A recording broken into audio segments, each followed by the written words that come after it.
malam masuk ke kamar tidur Maduro, presiden Venezuela, yang lagi sedang tidur di samping istrinya dicomot oleh Donald.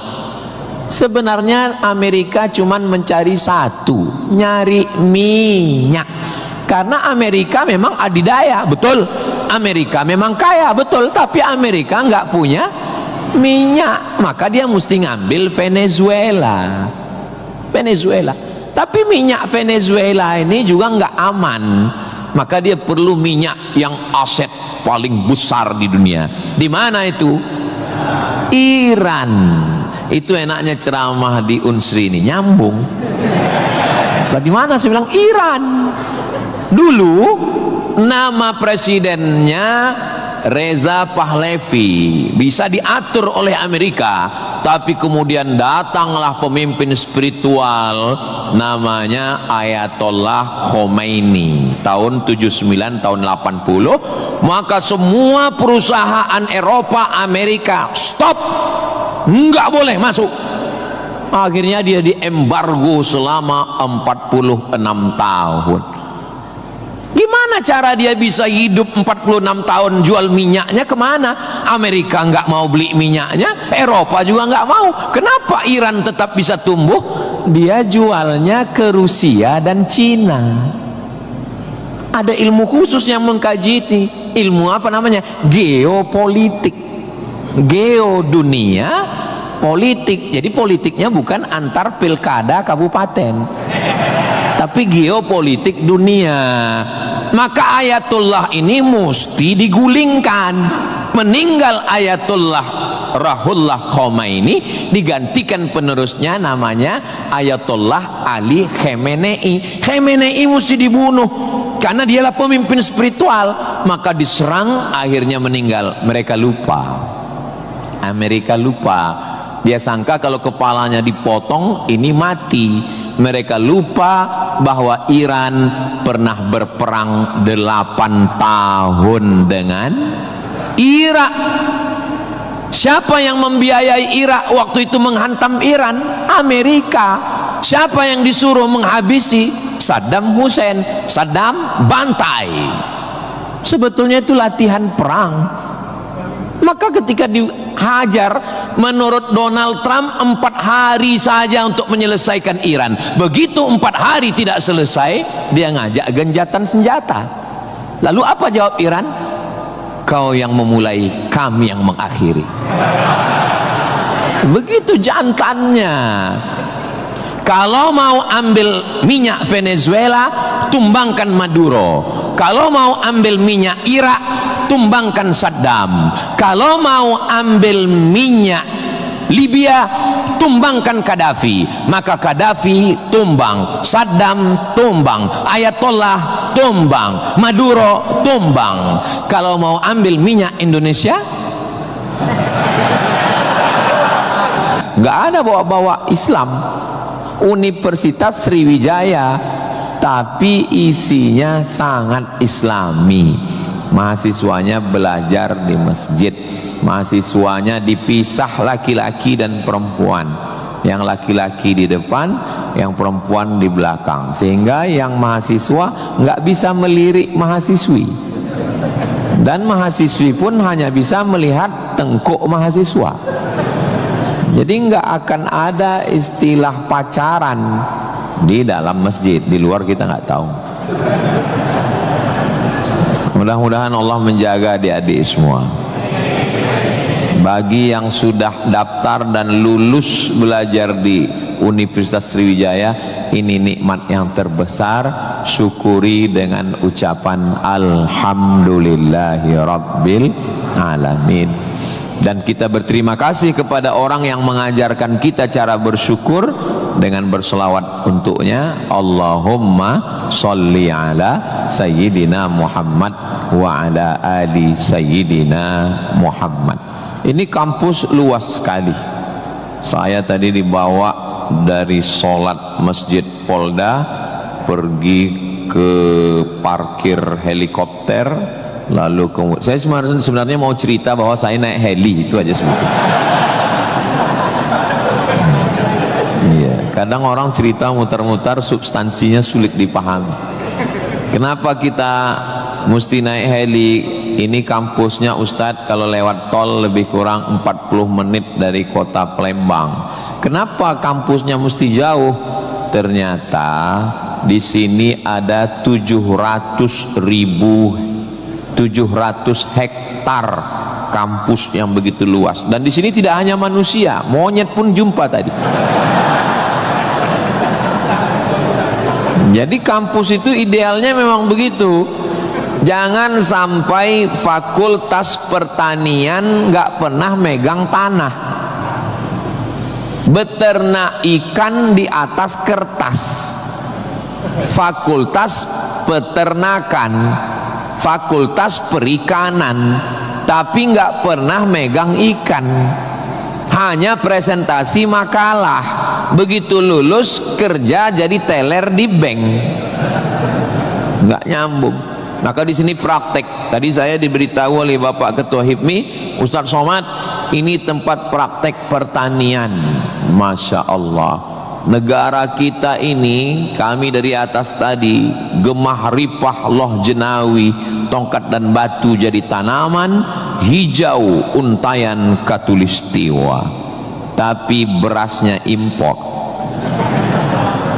Kenapa? Padahal tanah begitu luas. Menunggu sarjana-sarjana pertanian dari Universitas Sriwijaya. Begitu. Kenapa enggak kita tanam? Kalau kita tanam otomatis tanah kita berkah. Kalau sudah dia nanam padi, pasti dia malam berdoa sama Allah, tumbuhkan padiku, berkahkan rezekiku, turunkan hujannya. Kalau sudah ditanam, otomatis ekonomi bangkit, orang akan bekerja, otomatis padi tadi akan dibawa ke kilang padi untuk mengupas kulit padi jadi beras. Berasnya diperdagangkan, diniagakan di pasar-pasar hidup. Tapi tidak semua orang mau. Kenapa? Karena dengan import ada fee, ada uang masuk, ada kejahatan, membunuh petani, membunuh pedagang, akhirnya orang dininabobokan. Jadi solusinya apa? Solusinya semua mesti berangkat dari kampus. Kampus apa? Kampus Universitas Sriwijaya. Ustadz beberapa kali nih nyebut Universitas Sriwijaya. Dia memang setiap 5 menit sekali disebut. Terus kalau orang belajar di Universitas Sriwijaya ini, Ustadz Somad dapat apa? Saya dapat amal jariah dari alumni-alumni yang membangun Indonesia menuju Indonesia Emas 2045 insyaallah. Universitas Sriwijaya bukan swasta, negeri. Orang berbondong-bondong nasional dari Sabang sampai Papua mau daftar ke sini. Yang sudah lulus alhamdulillah, yang belum lulus berusaha, bertawakal, berdoa, insya Allah. Enggak lulus innalillah. Sudah lulus, belajar, banggakan orang tua. Enggak usah dulu matanya jelalatan, lirik sana lirik sini, nembak cewek enggak diterima, cinta ditolak, kapak bertindak. Enggak usah, serius aja belajar. Saya jadi mahasiswa sama seperti adik-adik. Saya sampai di Kairo 5 September 1998. Belajar 99, 2000, 2001, 2002. 4 tahun saya di Mesir, tidak pernah pacaran sekalipun. Makanya saya ngomong sekarang ringan. Coba kalau saya dulu playboy cap gayung, susah saya ngomong. Jadi apa yang kita rasakan waktu kuliah dulu, ya kita ngomongnya cair aja. Adik-adik jangan pacaran, yang penting kualitas belajar, sibuk menyibukkan pikiran untuk belajar. Terus Ustadz dulu nggak pacaran itu gimana ceritanya? Mahasiswa Indonesia 2.400, yang laki-laki 2.100. yang perempuan 300. Saya termasuk yang tereliminasi, kalah dalam persaingan. Tapi kalau kita kalah dari satu sisi, jangan kalah dari sisi yang lain. Saya alhamdulillah untuk masalah pacaran mungkin saya kalah. Saya bukan petualang, saya kurang suka adventure. Tapi dalam masalah belajar saya serius. Di Al-Azhar tidak pakai sistem SKS, dia pakai sistem paket. 1 tahun ada 14 mata kuliah tambah 2 juz hafalan Quran dan dibagi 2 termen, 7 termen awal, 7 termen 2. 14 mata kuliah, kalau nggak lulus 3 ulang setahun. 3 mata kuliah itu hanya diulang dalam setahun, habis umur. Maka saya berusaha belajar pagi, petang, siang, malam, tetap tidur dan makan. Dan akhirnya saya selesai S1, masuk bulan September. Saya selesai S1 bulan Juli. Saya selesaikan S1 saya 3 tahun 10 bulan. Selesai 3 tahun 10 bulan. Belajarnya bahasa Arab, diktatnya bahasa Arab, dosennya orang Arab. Maka saya kalau ketemu sama mahasiswa, saya tanya, semester berapa? 4 Pak Ustadz. Tapi mukanya kok tua kali. 14 Pak Ustadz. Kok bisa kamu sampai semester 14? Dosennya orang Indonesia, diktatnya bahasa Indonesia, referensinya Indonesia, campur Inggris dikit, makalah bisa campur AI. Kenapa kuliah bisa begitu lama? Apa kuncinya Ustadz, kenapa kuliah bisa cepat? Kuncinya simple aja. Saya kan belajar dulu dapat beasiswa dari Al-Azhar. Al-Azhar itu kalau tidak naik tingkat setahun, beasiswanya potong 50%. Kalau nggak naik 2 tahun, putus. Kalau 3 tahun nggak naik, DO. Kalau sudah DO, tidak dikasih tiket pulang. Siap-siap membuat rakit dari Sungai Nil ke Sungai Siak. Jadi yang membuat saya serius belajar itu adalah karena takut nggak makan dan takut nggak dapat tiket pulang. Jadi saya juga terlalu muluk-muluk. Saya nggak berani juga menasihati adik-adik. Saya belajar serius karena takut kepada Allah. Dulu kita nggak begitu. Ya itu. Makanya kalau ada mahasiswa, Ustaz Somad, ya, tolong saya kasih tips biar supaya serius belajar dan nggak pacaran. Saya bilang, cewek itu mau sama kau karena kau berduit. Kalau kau nggak berduit, nggak ada cewek mau. Kalau ada juga cewek mau, kau nggak berduit, dia tetap mau. 2 kemungkinan. Pertama, memang kau bertuah. Yang kedua, cewek itu bodoh. Iya, kan bodoh itu. Udah jelas laki-laki nggak ada duit, mau juga dia. Pelet apa yang dia pakai? Dari semester 1 pacaran, semester 2 sampai KKN, bonceng sana, bonceng sini, pergi sana, pergi sini, pacaran 5 tahun, ditinggal pas lagi sayang-sayangnya. Mohon maaf. Kalau ada mahasiswi yang mau pacaran sampai 5 tahun, itu sama seperti iklan roti, dibuka, dijilat, dicelupin, nggak dimakan-makan. Kira-kira yang rugi cewek apa cowok?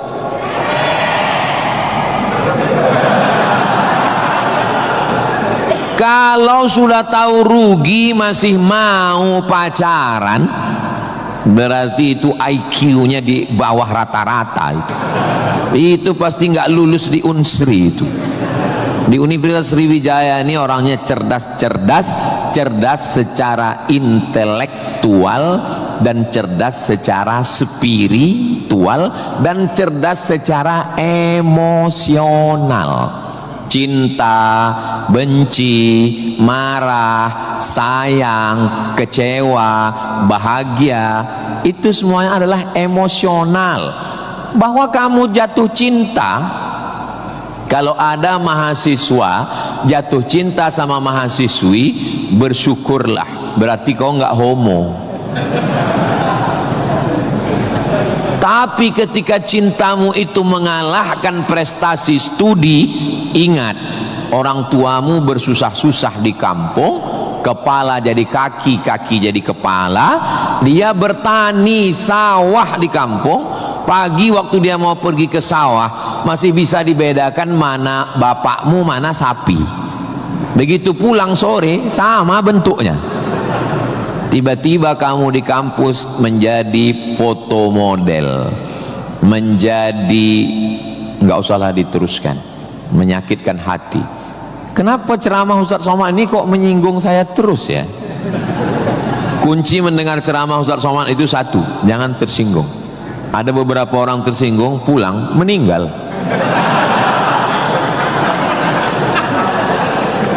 Saudaraku yang dimuliakan Allah, belajar ini seperti pakai kacamata kuda.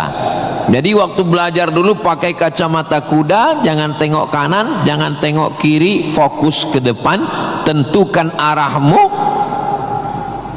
maka alam semesta akan membantu.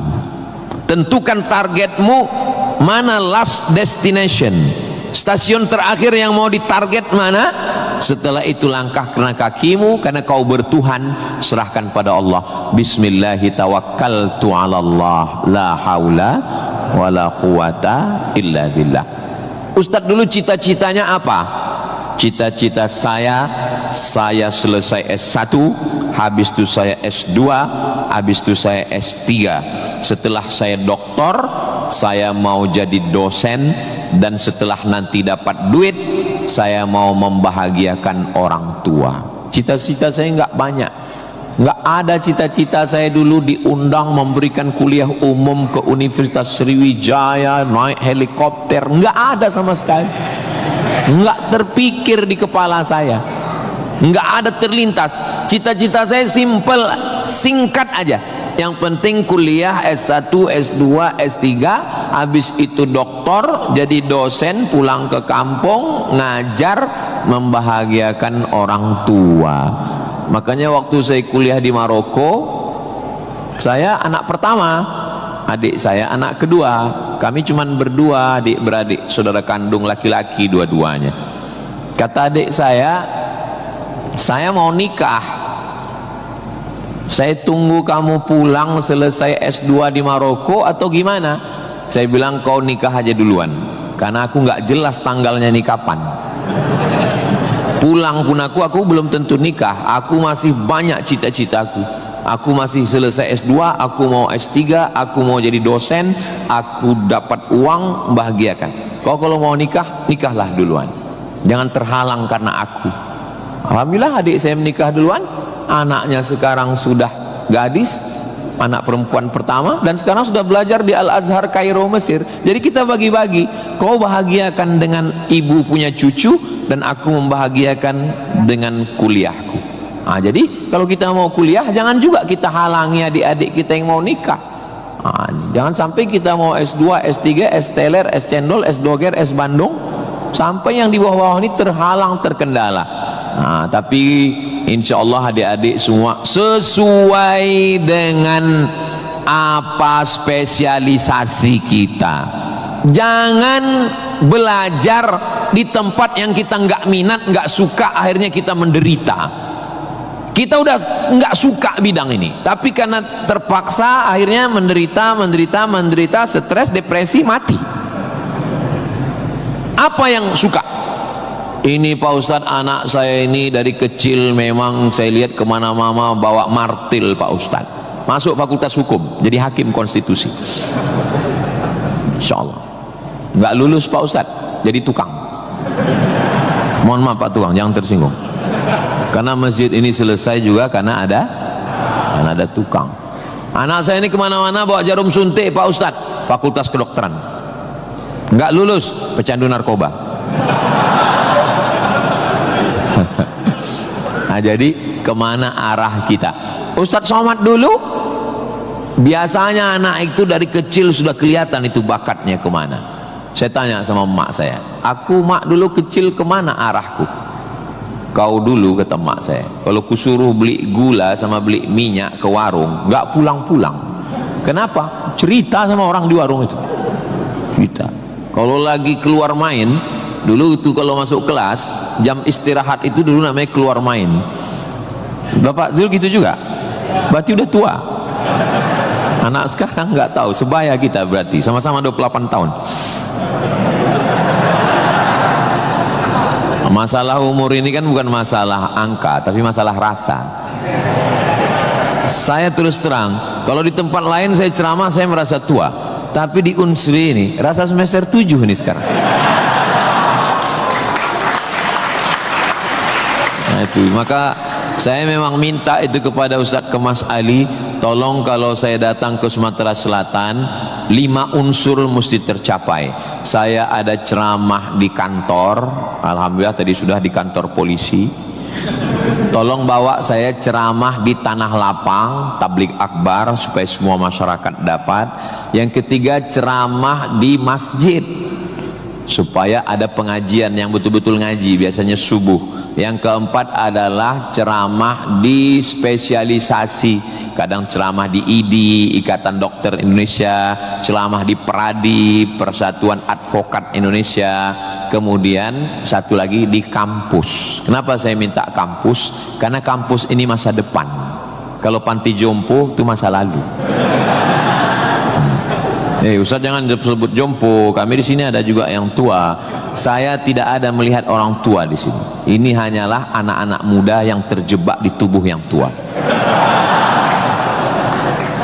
Nah, jadi sebetulnya masalah tua dan muda itu adalah masalah semangat dan perasaan. Kalau semangatnya muda, perasaannya muda, maka disebut dia dengan sumpah pemuda. Padahal yang bersumpah itu orang tua. Tapi karena dia semangat, memang luar biasa Masjid Nabawi Unsri ini. TV-nya 4 di kiri, 4 di kanan. Luar biasa katanya. Kadang kita ceramah di beberapa masjid itu kecil aja TV-nya. Ini sampai 4. Ini menunjukkan anggaran untuk kampus ini memang hebat. Itu luar biasa. Jadi kalau ada orang mengatakan bahwa Sumatera Selatan itu bawahnya itu banyak emas, memang datanglah ke Unsri, memang terbukti atapnya pun emas. Nggak salah itu Pak Ketua HIPMI, memang banyak emas yang perlu digali di Sumatera Selatan ini, dan Unsri sudah mewujudkannya di atas. Siapa yang bisa melakukan bukan eksploitasi, tapi menggali potensi yang ada di alam ini, itu adalah mahasiswa. Inna fi khalqis samawati, dalam penciptaan langit, wal ardi, penciptaan bumi, wakhtilafil laili wan nahari, perputaran siang dan malam, la ayat, itu semua adalah ayat-ayat. Apa yang kau tahu tentang ayat? Ayat kursi Pak Ustaz. Apa yang kau tahu tentang ayat? Ayat Al-Quran Pak Ustaz. Apa yang kau tahu tentang ayat? Ayat-ayat cinta Pak Ustaz. Ayat semesta.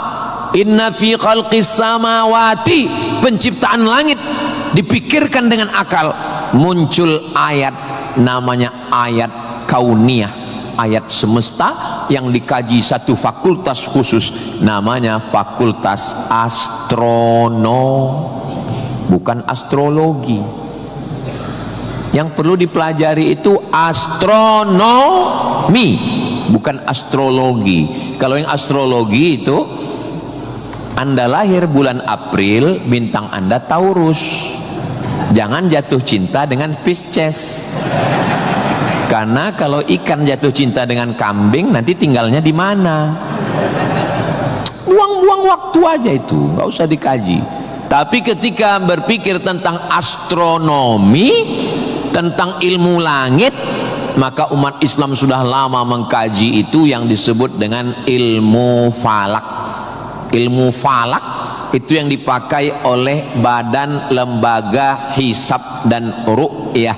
Hisab artinya perhitungan, menghitung bagaimana tingginya matahari, bulan di atas ufuk.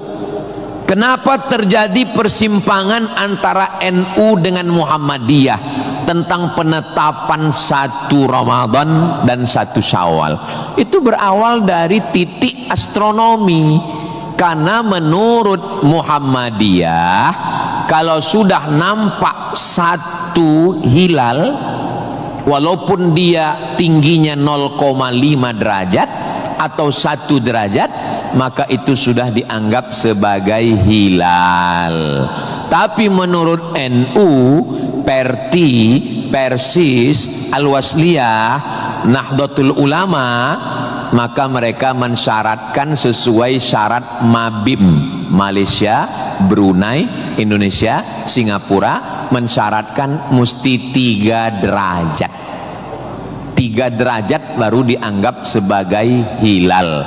Kalau 1 belum dianggap sebagai hilal. Kata Muhammadiyah 1 pun hilal, kata NU 3 baru hilal.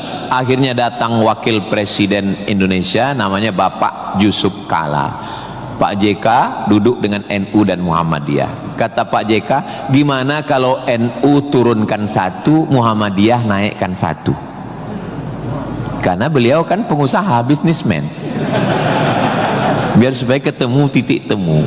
Ya nggak ketemu, karena ini metodologinya berbeda. Akhirnya karena nggak ketemu, itulah terjadi 2 perbedaan. Maka umat Islam di Indonesia, dia saling menjaga perasaan masing-masing. Akhirnya masing-masing mengamalkan.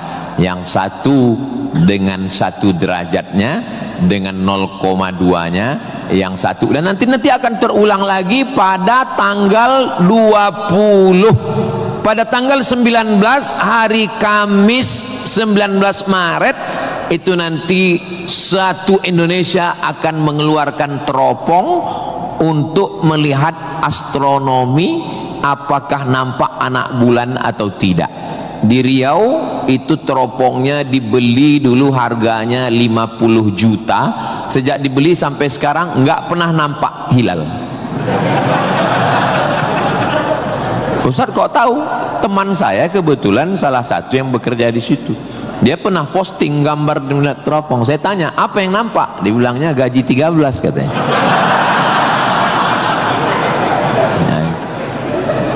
Nah, itu hanya bisa diselesaikan oleh astronomi. Ilmunya, orangnya astronom. Inna fi khalqis samawati wal ardi, bumi, satu fakultas muncul, namanya fakultas geologi.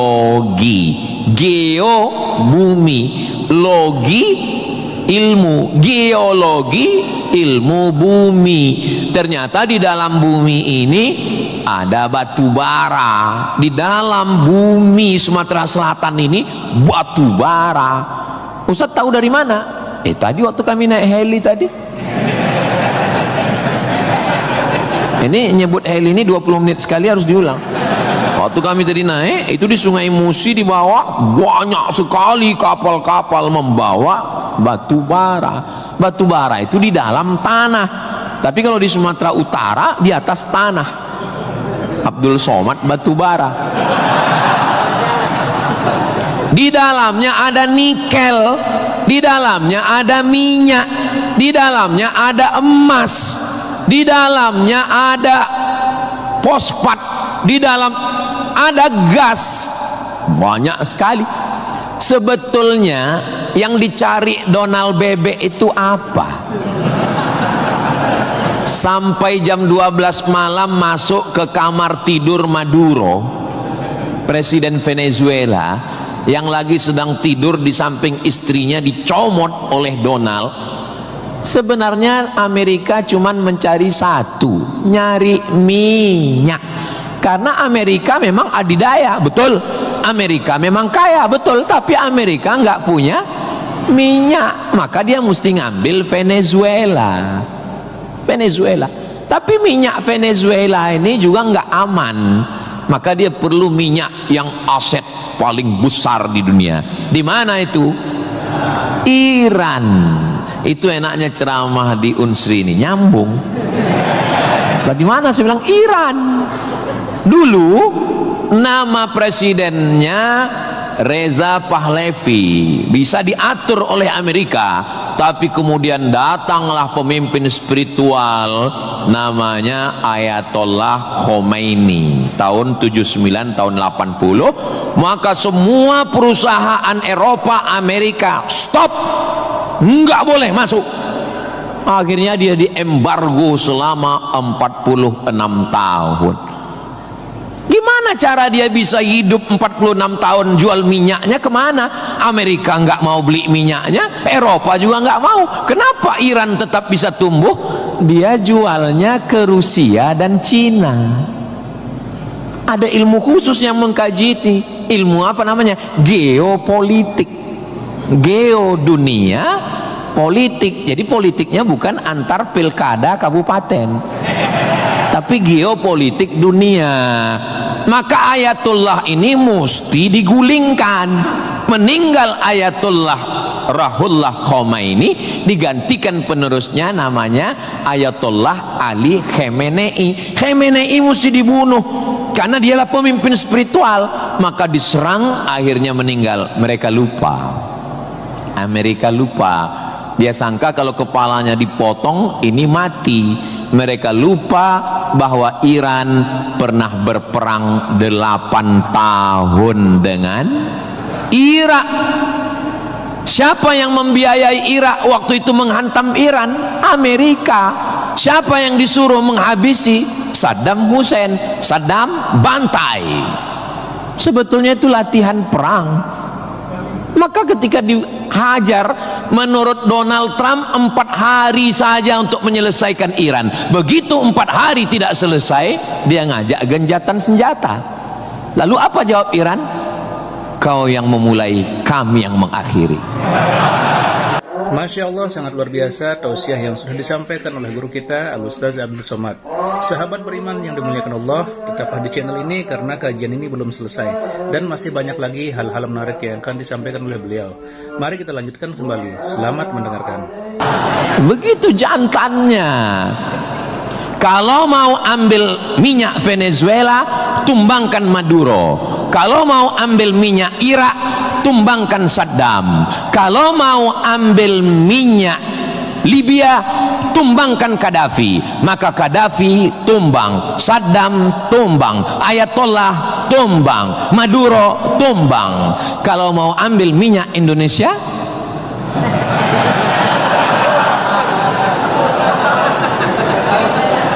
saudaraku yang dimuliakan Allah Subhanahu wa ta'ala, itulah hebatnya. Jadi adik-adik, saya ajak 2 SKS kuliah geopolitik. Kenapa untuk mengambil minyak Venezuela mesti ditumbangkan Maduro? Kenapa untuk mengambil minyak Baghdad Saddam mesti ditumbangkan? Kenapa untuk mengambil minyak Libya Gaddafi mesti ditumbangkan? Kenapa Indonesia nggak ada yang ganggu? Karena di Indonesia nggak tumbang pun minyaknya udah dapat. Saudara yang dimuliakan Allah Subhanahu wa ta'ala, sebetulnya dulu nggak tahu adik-adik belajar sejarah gimana, tapi kalau saya dulu belajar sejarah, Belanda datang ke Indonesia ingin mencari rempah-rempah, kayu manis, buah pala, merica, ketumbar. Kita pun waktu itu bingung. Nanya sama guru SD, ya, Belanda kesini naik kapal kayu jauh-jauh dari Amsterdam, 3 bulan naik kapal cuman mau cari rempah. Iya katanya. Sekarang baru kita tahu, mereka bukan nyari rempah, nyari minyak, Ini udah di kapling-kaplingnya. Papua emas, Sulawesi nikel. Ada satu pulau namanya Pulau Emas, Swarna Dwipa. Swarna Dwipa artinya pulau emas, nama lain dari Sumatera. Dulu ketika Portugis, ada satu negara namanya Portugal. orangnya namanya Portugis. Portugis dengan Portugal itu sama, cuman beda nama negaranya Portugal, orangnya Portugis. Portugal itu bukan persatuan orang tua gatal. Mereka inilah yang datang untuk mengambil cengkeh ke Tidore dan Ternate, Sumatera, Kalimantan, Sulawesi. Antara Sulawesi dan Papua ada kerajaan kecil Tidore dan Ternate. Tanaman yang mereka cari adalah cengkeh, karena cengkeh hanya tumbuh di Tidore dan Ternate. Ketika mereka ambil bibit cengkeh mau ditanam di Eropa, musim dingin mati.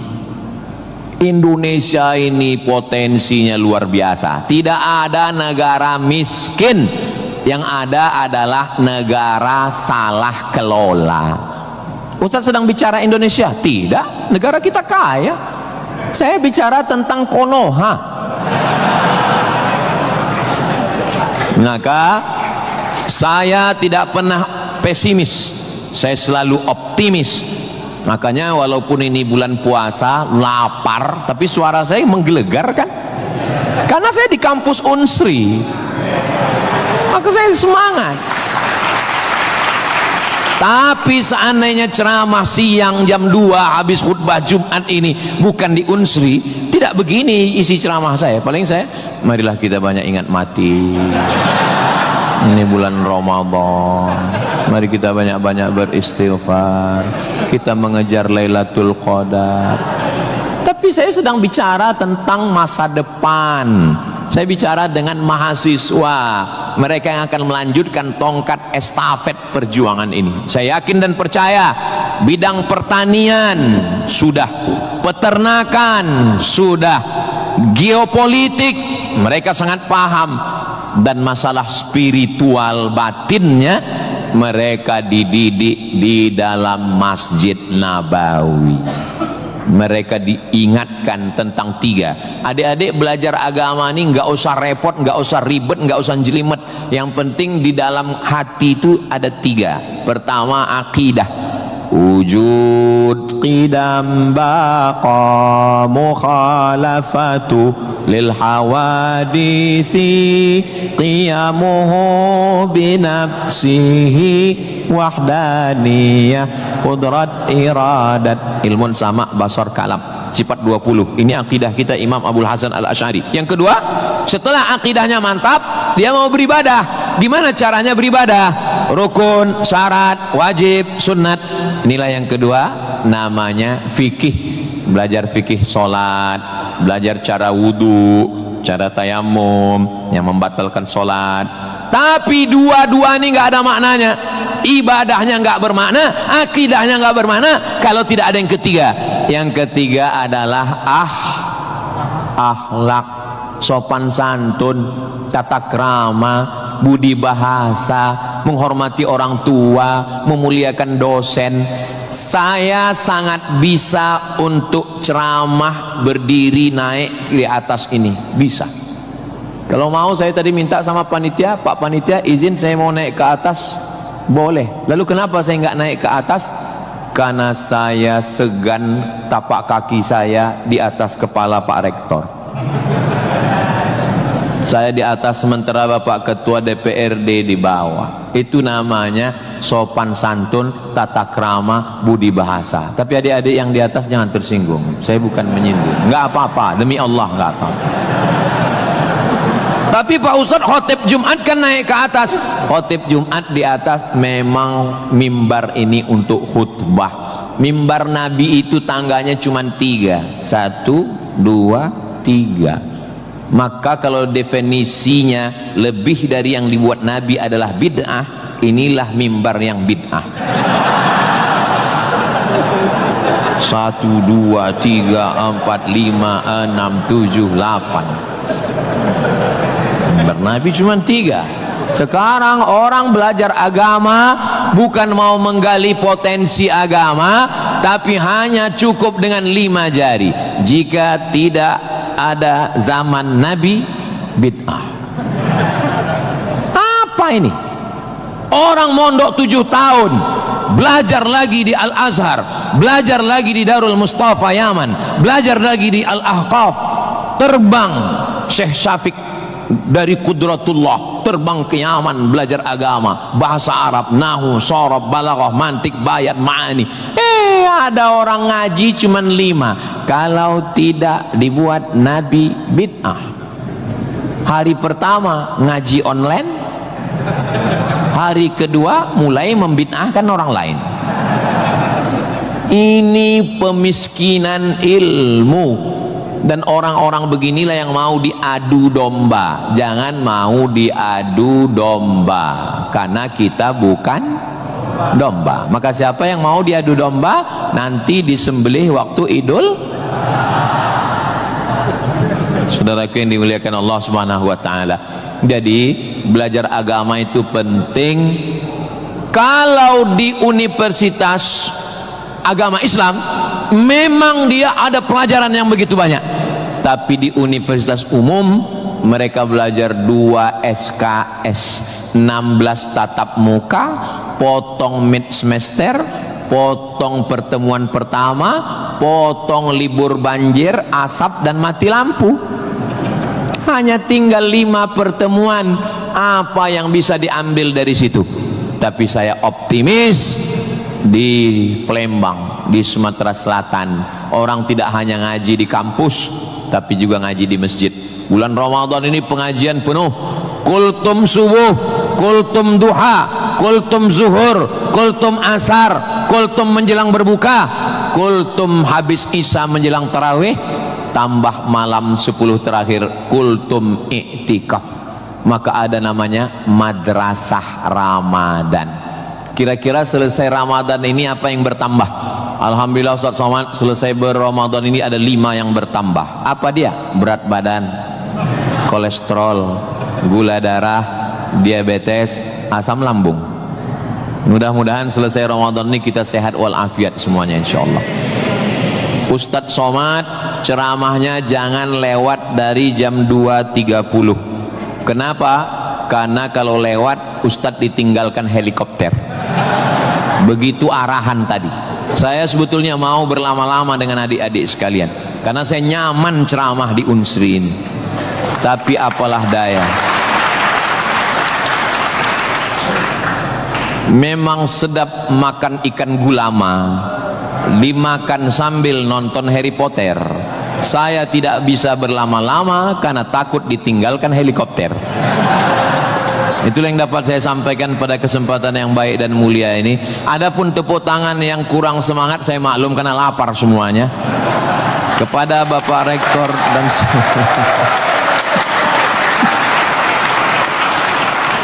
maukah Bapak Ibu memaafkan kesilapan dan kekhilafan saya? Di akhir majelis saya tutup dengan satu pantun penutup. Menangkap puyuh di Bukit Selasih.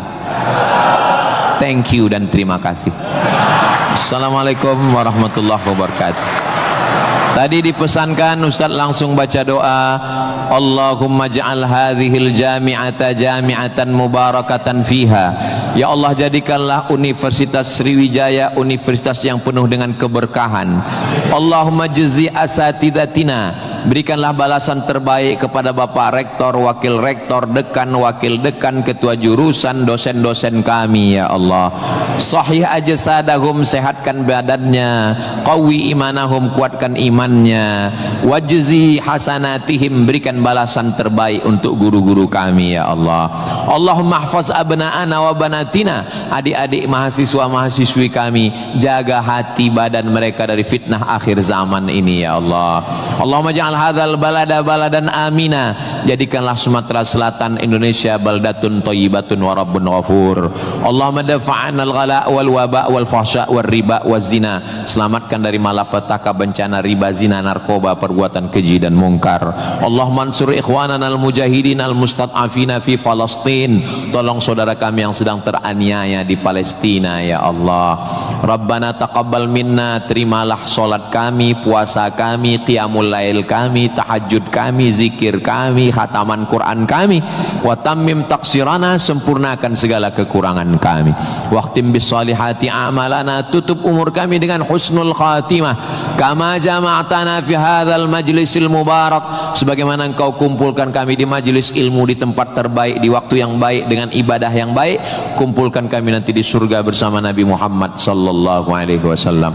Rabbana atina fid dunya hasanah wa fil akhirati hasanah wa qina adzabannar. Wa sallallahu ala sayyidina Muhammad wa ala alihi wa sahbihi wasallam, walhamdulillahi rabbil alamin.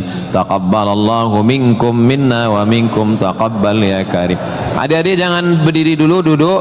Saya dengan Pak Rektor dengan Civitas Akademika duduk di depan, lalu diambil fotonya dari sini. Soto bukan sembarang soto, soto dimakan di tengah laut. Foto bukan sembarang foto, habis foto cepat diupload. Assalamualaikum warahmatullahi wabarakatuh. Alhamdulillahirrabbilalamin. Demikianlah tausiah penuh ilmu, hikmah dan manfaat yang sudah kita dengarkan bersama dari guru kita Al-Ustaz Abdul Somad.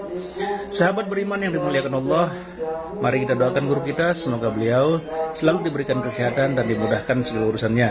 Dan buat sahabat semua yang sudah setia menyimak tausiah ini sampai selesai, saya ucapkan terima kasih banyak. Doa dan harapan saya semoga sahabat semua selalu diberikan kesehatan, dimudahkan segala urusannya, dan dilancarkan rezekinya. Amin ya rabbal alamin. Demikian yang dapat saya bagikan, kurang lebihnya mohon maaf. Sampai bertemu lagi di kajian berikutnya. Wabillahi taufiq wal hidayah. Wassalamualaikum warahmatullahi wabarakatuh. Setelah kita mendengarkan bersama tausiah yang sangat luar biasa yang sudah disampaikan oleh guru kita Al-Ustaz Abdul Somad, sekarang mari kita lanjutkan aktivitas kita masing-masing. Semoga apa yang sudah disampaikan oleh beliau menjadi ilmu yang bermanfaat dalam kehidupan kita sehari-hari. Amin ya rabbal alamin. Selamat beraktivitas buat sahabat semua. Sampai bertemu lagi di video berikutnya. Sukses selalu. Assalamualaikum warahmatullahi wabarakatuh. Bismillahirrahmanirrahim.